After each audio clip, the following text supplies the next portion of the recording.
now time for the Mike Wagner Show, powered by Sonic Web Studios. Visit online at sonicwebstudios.com for all your needs. The Mike Wagner Show brings you famous celebrities and amazing people from all over the world. Listen online at themikewagnershow.com and on Facebook, SoundCloud, Spreaker, Spotify, and iHeartRadio. And watch the interview on YouTube. So sit back and relax and enjoy the Mike Wagner Show. Hey everybody, it's Mike from the Mike Wagner Show, powered by Sonic Web Studios. Visit online at sonicwebstudios.com for all you need. Looking at a professional website without breaking your budget? Sonic Web Studios is the answer. Sonic Web Studios offers fast, affordable custom web designs at below the competition way. Call today at 1-800-303-3960. That's 1-800-303-3960. Or email to support at sonicwebstudios.com. Mention the Mike Wagner Show. Get 10% off your first order. Sonic Web Studios. Take your image to the next level. Also, the Mike Wagner Show can be heard on the MikeWagnerShow.com. You can check our Facebook page at Facebook.com/The Mike Wagner Show. You can download and listen on Facebook, SoundCloud, Spreaker, Spotify, and iHeartRadio. Also on Anchor FM, Radio Public, plus iTunes, Google Play, and Apple. And take the Mike Wagner Show with you on any mobile device and subscribe to the Mike Wagner Show on the YouTube channel. We're here with a wonderful country singer from Waynesville, Ohio. He's compiled a long list of country hits. He's very popular in the Buckeye State. He's also in the Ohio Country Music Hall of Fame, and he's got quite a number of singles out, and he's also got his own program as well, too. And he's also a farmer by trade and just loves to sing about traditional country. And he was just rolling in the hay, beforehand, and just excited to be on the program. So what the hey, let's bring in the Garth Brooks of Ohio of country music, ladies and gentlemen, Richard Lynch. Richard, good morning, good afternoon, good evening. Thanks for joining us today. Thank you. I sure appreciate that. What a great introduction.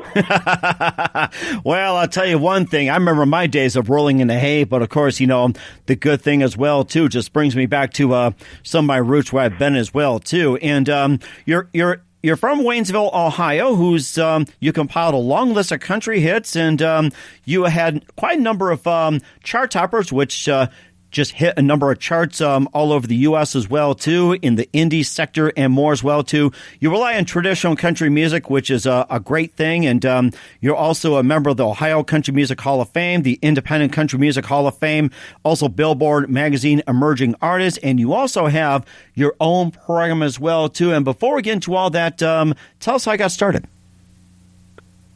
Well, I was kind of born into the Country Music Hall of Fame. By that, I mean my dad was an incredible singer. I grew up around that country music all my life, and of course, he has never had the accolades or the titles that's been coming my way. But I knew at a young age, due to my dad, that traditional country music was something that I wanted to do. And, I always thought as a kid, everybody loved country music. I went to school and I'd be talking about Buck Owens and Merle Haggard and and Mel Tillis and all those great artists. They're like, what? Who are you? But you have to mention Willie Nelson, though. Don't forget it, and maybe they'll understand. Absolutely. But, I got into the music because, my dad was such an influence on me, and he's been gone for a while, but he really is. I mean, to this day, I still, I so appreciate the fact how I was raised and how I got to be involved in the music, and it was all because of him. I'm very grateful. Mm-hmm. That's amazing, too. And, of course, I was going to ask as well, too, that you being in the Waynesville, Ohio area, and I was going to ask as well, too, just to clarify, whereabouts is Waynesville at in Ohio? Are you near the Cleveland, Columbus, or the Cincinnati area? Well, I'm about 30 miles north of Cincinnati, and I'm about 18 miles southeast of Dayton, so that's southwestern part of Ohio down there. Okay. All right. That's that got a good idea right there, too. And, of course, you mentioned about, the moment that influenced you, too, is your dad. You also rattle off some artists as well, too. You had Buck Owens, Mel Tillis, and everything else. And who are some of your other favorites as well, too? And or maybe like or like your favorite TV shows or so involving country? Well, I always loved just the songs that my dad had a huge collection from the old 78s. Back then, Dad would have the collection of, Lefty Frizzell and Hank Williams and Ernest Tubb and Little Jimmy Dickens and on and on and on and on. But my mom, she always had the smaller records. She had the 45s, and so I grew up listening to the traditional country music, and then my mom, she loved the the old 50s rock and roll, and a guy named Conway Twitty absolutely stuck with me as a kid, even to this day. I would have to say Conway is probably my largest, most dominant source to find that inspiration for country music. What a powerhouse singer. I find myself comparing songs. I do a lot of songwriting, but if someone sends me a song, and I always listen to what they send me, the people send me, but I find myself listening it, and I ask myself, man, would Conway Twitty have recorded this song? If Conway would, it's good enough for me. So I'm just looking for that great song. I'm looking for that storyline that just grabs you and it captures you. Like I say, I do a lot of songwriting, and I'm one of those guys that I listen to a hook, or I hear somebody say something, or something happens to me in my life, and I just got to stop right then and whatever I'm doing and write that inspiration, because in 5 or 10 minutes it's gone anyhow, so you better write it when it comes. Mm-hmm. Yeah, and I think that's very important as well too. And of course, you also mentioned Buck Owens, one of my personal favorites, and also I think another one. Of course, we mentioned about Willie Nelson, Johnny Cash, and of course Hank Williams Sr. and everything else. And also I was going to ask as well too. And you talk about traditional country music, and do you think that's making a comeback in ways somehow compared to the modern country? Well, I know it is. I mean, people will tell you whatever they want to tell you. It's the industry. I've been told by a lot of folks in the industry that, there's no market for traditional country music. Well, I beg to differ. There's such a need for it. Everywhere we go, people they almost thank me. Well, I've been thanked from people around the country that says, hey, we were so glad that you have kept some traditional country music. That's really, I couldn't be anything else if I wanted to be. So I'm glad that they accept me for what I am. But the point is that there's such a need today for, music that has 3 chords and the truth. Mm-hmm. People want to be entertained, but they don't want to be sang to over their head. A lot of musicians find that particular song or whatever, and God bless them. I don't begrudge anybody, but I know my audience, and they want to have a simple tune and a simple melody line and a storyline where they can connect with that music, and that's the direction I've always wanted to go. I don't want to overplay anything or be something that I'm not. I'm just grateful that I got to do this music thing, and I'm thankful that I finally learned who my audience is out there, and they're the folks that want to hear that traditional sound. Mm-hmm. And of course, you have a song, too, called Pray on the Radio, which received Christian radio airplay and also reached the U.S. iTunes singles chart as well, too. And maybe just tell us about that one. It sounds like to me that I got to listen to it. It's fantastic. It sounds like that you're also making way into Christian radio as well, too. Well, I am, and the way that song came to be, Pray on the Radio, we were doing a radio tour for a song that we were playing at the time. The election had just happened, and we were out promoting a song called We're American Proud. And we were doing a 3-state radio tour, Kentucky, Tennessee, and Arkansas. And we had done 6 or 8 radio stations, and all of a sudden my phone rang. We had just left the radio station, and my phone rang, and me and my wife were on the interstate heading west to another radio station. And the phone rang, and my manager says, Richard, hey, be expecting a phone call here very shortly. There's some radio station in California that would like to air your song and talk a little bit about American Proud. Nice. So I was no sooner hung up the phone than the phone rang. And sure enough, it's this disc jockey in California, and he's talking to me, and he said, Richard, I've been reading about you. I love your music. And I said, thank you. And he said, as busy as you are, this was his words, as busy as you are, he said, I think the Lord must be traveling with you. And I just kind of laughingly said, well, I'd like to think so. We're out here on the road a lot. And the conversation went on, and he was a very gracious host. And I mean, you could not have had a better interview. And toward the end of his interview, he asked me, now, envision us driving down the interstate, he asked me this. He says, "Richard, do you mind if we pray on the radio?" Now, I'd never been asked that before or since. Well, normally, there'd never be a pad of paper to be found anywhere, and we were driving my pickup truck, me and my wife, that day. Mm-hmm. And normally, you couldn't find a pen or a pencil with a search warrant in the truck. But there was a pad of paper right there between us two that day, and there was a pen looking at me right there on the dashboard. So I'm driving down the interstate, and I've got the phone in my ear, and I grab the pen, and I'm trying to steer, drive, have a conversation, and write this inspiration that just landed at me at that particular time. So, I'm writing down this conversation. My wife looks at me like, "Oh my God, you're going to get us killed." And she grabs the pad and paper and the pen, and she writes exactly what she hears me say. Of course, she can't hear the conversation on the other end, but she hears exactly what she writes exactly what she hears that I'm saying to the disc jockey. And at the end of the conversation and the interview, we pulled off the side of the road, and I said, "We just wrote a song on the interstate." And she said, "Boy, I'm glad we wrote this." But every word in that particular song is exactly how the conversation went in that radio interview. I'm just amazed how that song happened to me.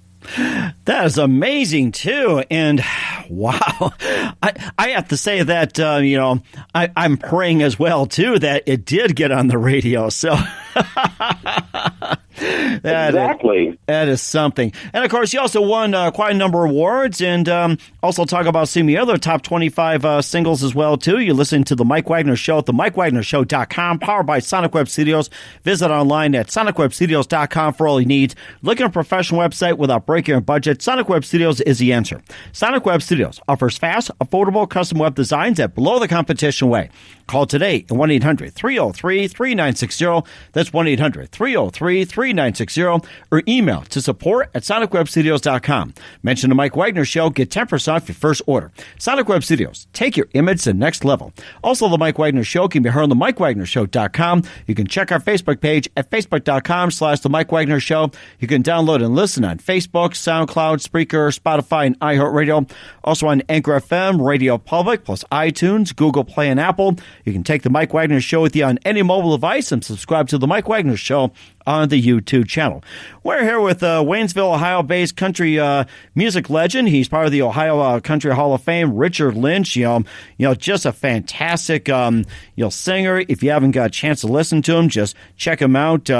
Richard Lynch Band and Reverb Nation, Facebook, and everything else too. And you've also been nominated and also won a number of Josie Music Awards. You can just tell us about that. And what is the Josie Music Awards?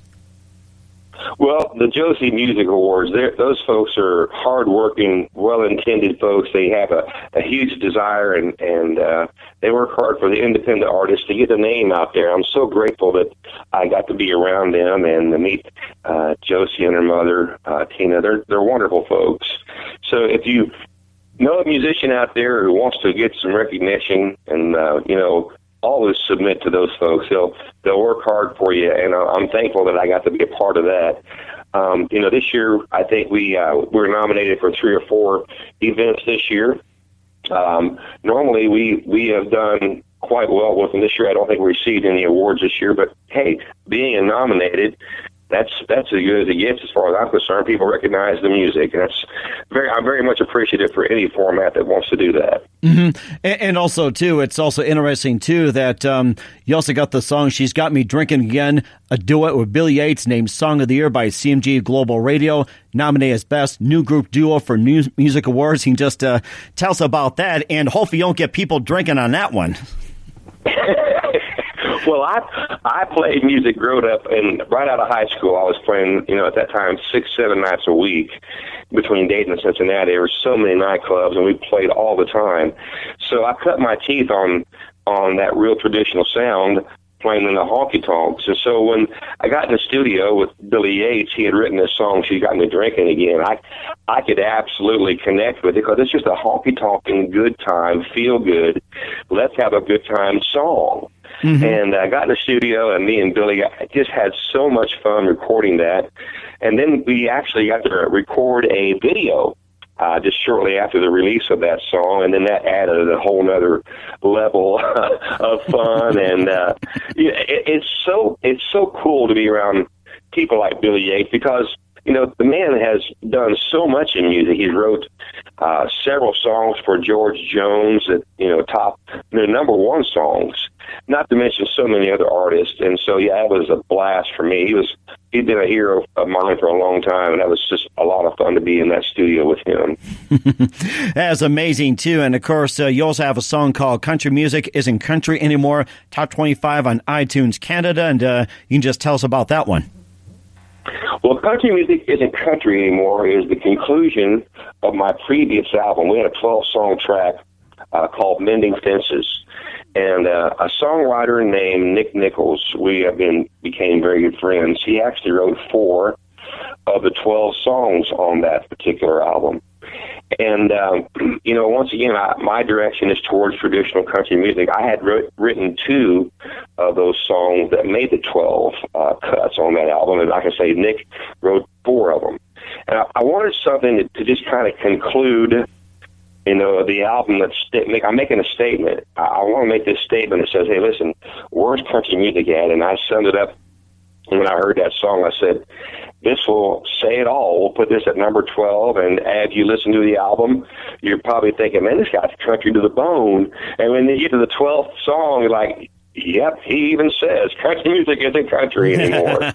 So that's the direction I went with that particular song, and I have no grudge at what anybody else does. As a matter of fact, I'm kind of grateful that country music hasn't been country in a while, because it's created so many opportunities for me and my guys and others. I've done recordings with Rhonda Vincent and Ronnie McDowell and David Frizzell and now my latest record here, I did a duet with Leona Williams. Those are all my heroes, and I'm getting to record and be involved in the studio with some of these people.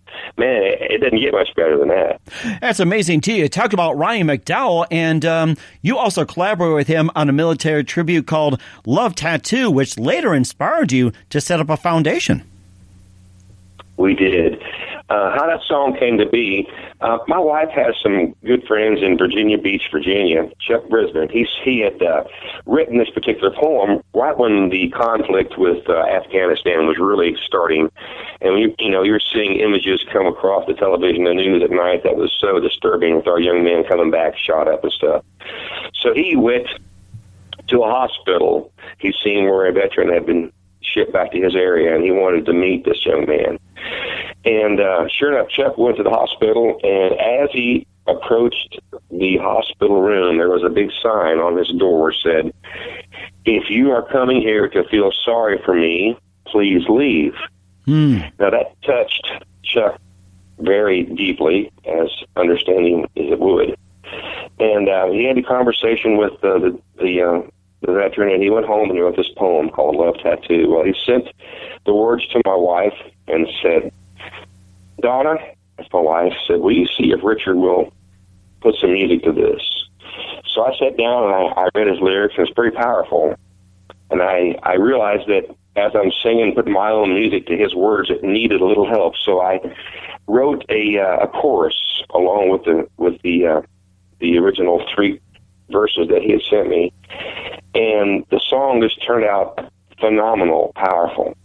Now, moved fast forward a few months, and I had the opportunity to do a show with Ronnie McDowell, and I've always been a huge fan of Ronnie.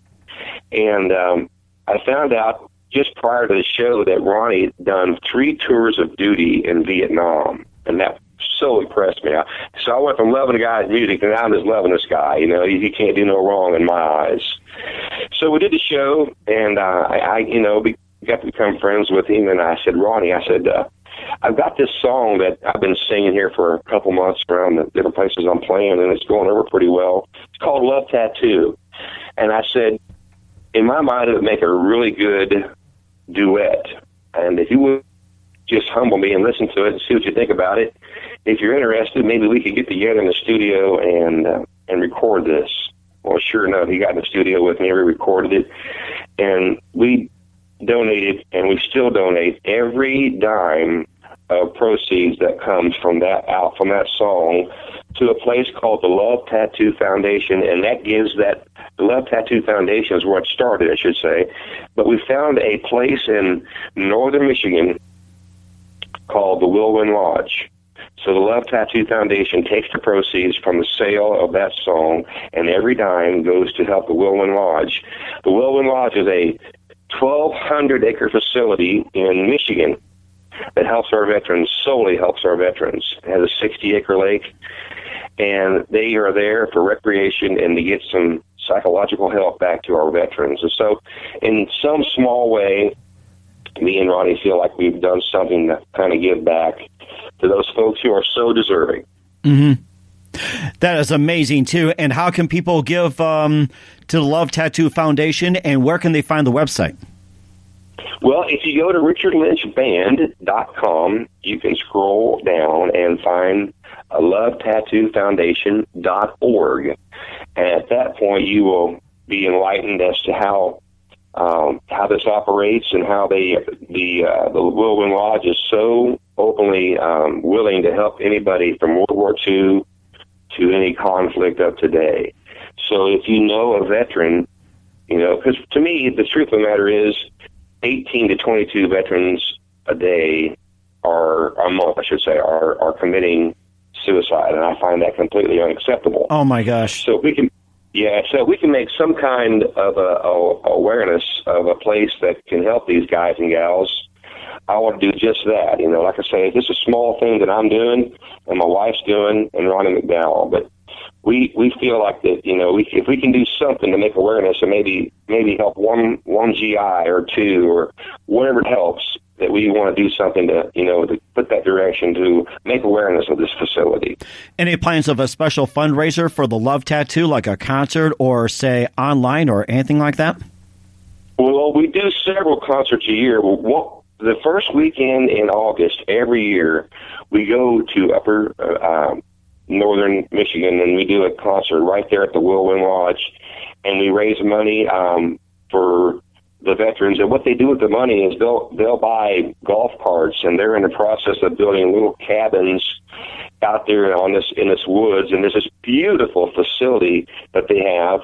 It is absolutely amazing. And the coolest part about this is when we go up there and we do our concert, these veterans, they're so humble. They don't expect anything from anybody, and they're so gracious, and they walk up to me and thank me. And I get emotional thinking about it, but I tell them pretty quickly, guys, hey, this ain't about me. This is because we appreciate you. So thank you guys for what you have done. And like I say, they're so gracious, and they love the fact that people, care, and because they would never ask for anything. And so I'm glad people, are donating and being made aware of this place, because it's so deserving for these folks. That is so amazing, and keep us up to date on what's happened to Love Tattoo Foundation. Love to hear more about it. And not only you're also the founder of Love Tattoo Foundation, being an established country western singer, especially in the Ohio Country Hall of Fame. We'll talk about a couple of adventures and a couple I find amazing. But first, listen to The Mike Wagner Show at themikewagnershow.com, powered by Sonic Web Studios. Visit online at sonicwebstudios.com for all your needs. Look at a professional website without breaking your budget. Sonic Web Studios is the answer. Sonic Web Studios offers fast, affordable custom web designs at below the competition way. Call today at 1-800-303-3960. That's 1-800-303-3960. Or email to support@sonicwebstudios.com. Mention the Mike Wagner Show. Get 10% off your first order. Sonic Web Studios. Take your image to the next level. Also, the Mike Wagner Show can be heard on the MikeWagnerShow.com. You can check our Facebook page at facebook.com/the Mike Wagner Show. You can download and listen on Facebook, SoundCloud, Spreaker, Spotify, and iHeartRadio. Also on Anchor FM, Radio Public, iTunes, Google Play, and Apple. And subscribe to the Mike Wagner Show on the YouTube channel, and take the Mike Wagner Show with you on any mobile device. We're here with a wonderful country singer from Waynesville, Ohio, who's had quite a number of country hits and chart toppers in the world of traditional country music. We talked about the Love Tattoo Foundation. We also talked about some of his singles and collaborations, also in the Ohio Country Music Hall of Fame. He's won quite a number of awards, and you also got a new album coming out. It's called Think I'll Carry On, and it was released most recently. You can just tell us a little bit about that. Well, I'm proud of all my studio albums. This is my fourth studio album released out of Nashville. And, like I said, I'm proud of all of them. But this one here has got a special level of pride to it because I wrote or co-wrote every one of the songs, all 12 songs on this. And, it kind of, if you listen to the album, you can see that this guy named Richard Lynch has got his heart on his sleeve on a lot of these songs. We talked earlier how much my dad made impression and still does in my life and in my music. There's a couple songs on there that I have written, that kind of talks about my dad and I'm realizing even though I'm writing these songs about my dad or my situation or my life or my experience, as I play them, and, we have people come to our shows all over the place, and I hear people say things like, "Oh my, Richard, it's almost as if you wrote that song for me."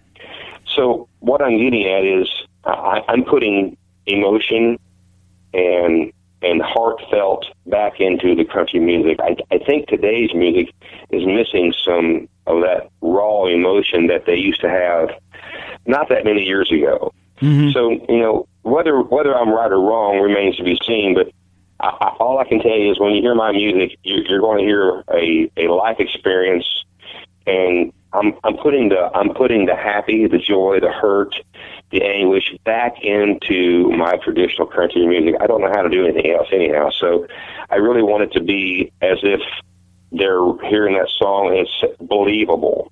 Because I want music to be believable. Country music to me is supposed to be about all forms of, inspiration or sadness or heartbreak or whatever the situation is.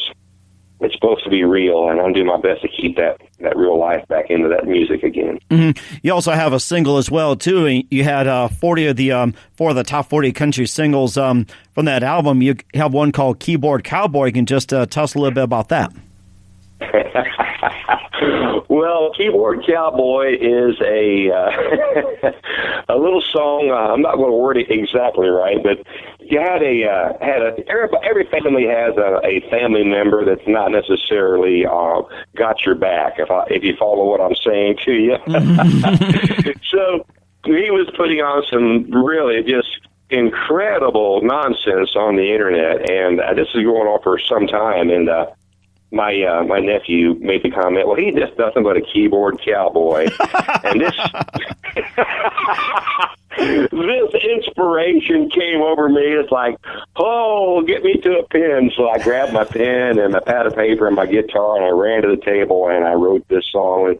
And my wife had some lines in it also. But the Keyboard Cowboy is exactly how a lot of people, everybody has a keyboard cowboy in their life. I promise you. You see people putting stuff on the internet that they should not be doing. When they hear this song, all of a sudden it makes perfect sense. Oh, I've never heard the phrase keyboard cowboy before. Till now, it makes sense. So that's how that song came to be. And I can hear Glenn Campbell ringing in my head like a keyboard cowboy, riding on a horse on the star-spangled internet. Well, you're not too far off, but we put our heart into this one, and we just had so much fun with that recording. My wife actually, I got my wife as a cameo guest on the recording there on that album, on that particular song. And she'll tell you she's not a singer, but she absolutely got in the studio, a one-take wonder, did her line so good, because she said, we need to find somebody to do this song. I said, no, we don't. You just did it, and we're going to keep it just the way you did it. Wow. and of course, I tried to sing it. I'm sure it didn't go over very well, but that'll be another time. That's a little bit. Just shows a little bit of humor in country music. Country music is supposed to be happy and sad and all that stuff. So that's definitely a humorous song that's done quite well for us. Well, something, since we're on the subject of country music, some of the songs I'm trying to come up with, like the humorous ones, it's like, oh my gosh, I think you got me going. And the one old-time one, maybe back from the 20s, 30s, and 40s, when Vital was like hard as a rock or acetate, what was it called? Rabbits weren't supposed to get married. I can't remember who sang it, but that's probably one of the more funnier ones. Rabbits aren't supposed to get married. Well, I don't remember that one, so I'm going to help find that one there, Mike. or you have like who is it? Tex Ritter, smoke that cigarette in about what was it? St. Peter Golden Gate. I do remember that one there. My dad actually had that record in his big collection. Then my mom and dad had huge record collections as a kid, so I was listening to a lot of those wonderful old tunes from the day. Mm-hmm. And of course, Buck Owens galore as well too. It's like I actually listened to him from like from one side to another. It's like Hello Trouble, pouring another coffee, and I'm trying to think of a humorous one too. It's like.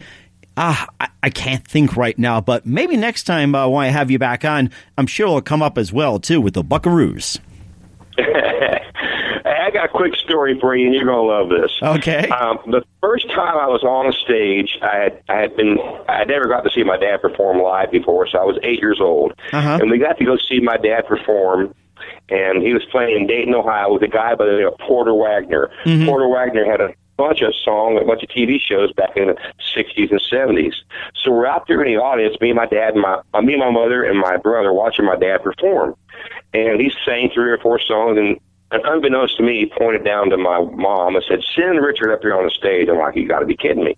So I ran up on the stage, and I did an old Buck Owens song, "I've Got a Tiger by the Tail." Oh, yes, so that's a classic. I love it. Got a tiger by the tail. So here's this 8-year-old kid singing a song with his dad, and you might imagine this kid got a pretty good reception that day. So at that point, I was bit pretty hard by the country music bug at the ripe old age of 8. So oh my goodness! And of course, when I refer to Tiger Woods, Tiger by the tail. Yeah, get that tiger and get you into country music. That's a good thing. I love that song. Oh my goodness! And of course, speaking of Porter Wagner having his own TV and radio show, you also have one too called Traditionally Lynch, and just talk about that. Sounds fantastic. Well, my wife is absolutely the biggest fan. I mean, she's just my biggest fan. I'll just put it that way. And she believed in me and my music for so many years. And we started this farm. We have this farm here. We built this barn in 2015, and it seats about 350 or 400 people. And once a month, June through October, the warm weather months, we bring a Grand Ole Opry star to perform with us in the barn on our stage. And we televise every one of our events. We have it all filmed with a 5-camera shoot. And after every show, they'll go through and they do all the works that they do to get everything critiqued and worked out for a TV show. And then every Saturday morning, in Cincinnati, Ohio, they air on Star 64, Channel 64 in Cincinnati. They air our Traditionally Lynch TV show. And I understand it's being aired on a couple other networks. I think it's the Cowboy channel. Yeah, there's a couple other networks that has picked up our television show and has being aired as we speak. So, it's kind of neat that I get to do stuff like that, and then there's still enough interest in and around our area that would support a TV show. That's pretty amazing if you think about it. Mm-hmm. And of course, where can we find Traditionally Lynch if you're on the internet? Well, that's a good question. I would assume we go to richardlynchband.com to find that. And my wife just made me a little note here. If you go to Farm and Ranch on Roku television, you can find our program Traditionally Lynch on Farm and Ranch Network also.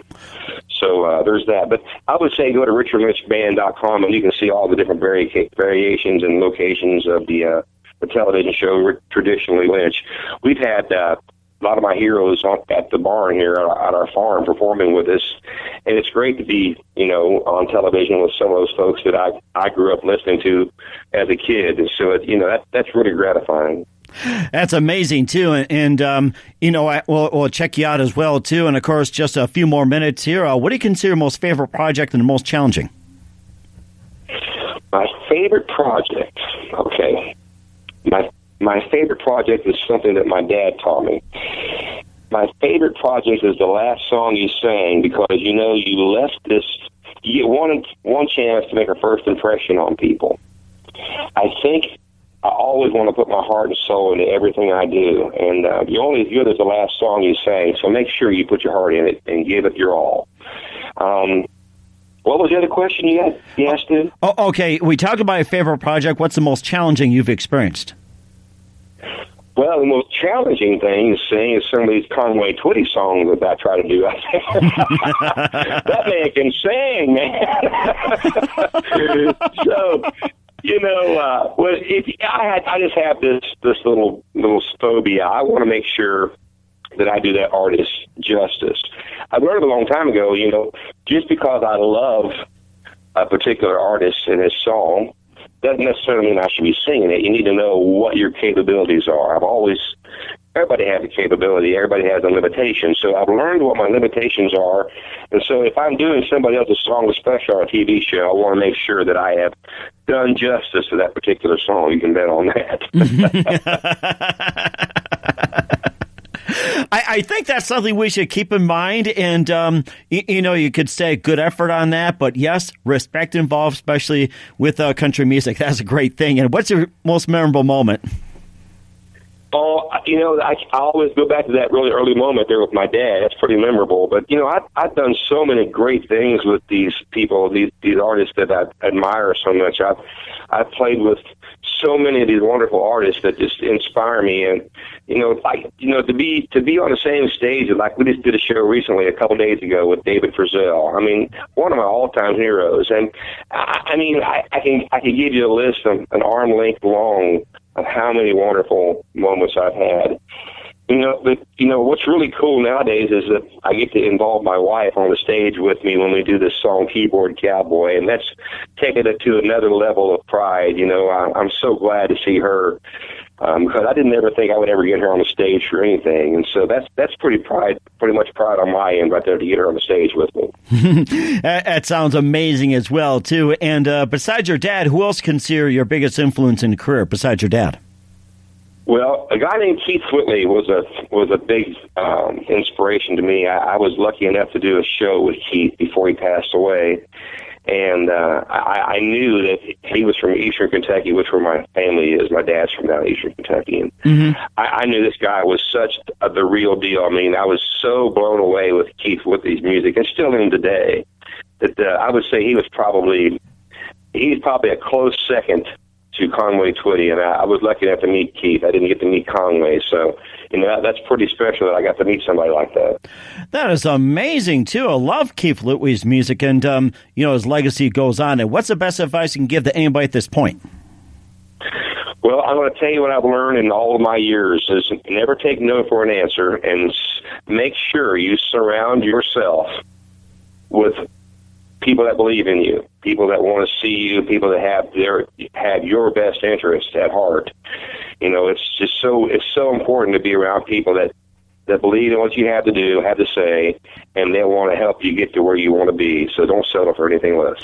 That is very unique, and we'll take that to heart as well, too. Richard, just want to say a big thank you for your time. You've been fantastic. Love to have you on again soon. And once again, what's your upcoming projects? What's your website? How do people contact you? And how do they get a hold of your music? Well, just go to richardlynchband.com, and you can go to our website. We're on all the networks, all the platforms, the social media platforms. Our website is there. It shows all our tour dates, our merchandise, interviews. It's a great place to find it. Just go to richardlynchband.com, and you'll get educated on me. Definitely will. We'll check you out. And Richard, just want to say a big thank you for your time. Looking forward to having you on again soon. And do us a favor, please keep us up to date, especially with the Keyboard Cowboys. It's a deal. I want to make sure that happens.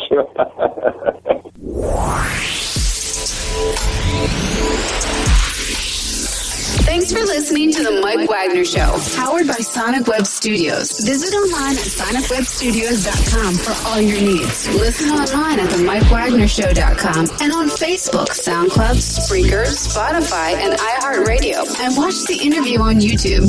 Also, become a sponsor of the program and or donate today at themikewagnershow.com. Join us again tomorrow for another episode of The Mike Wagner Show.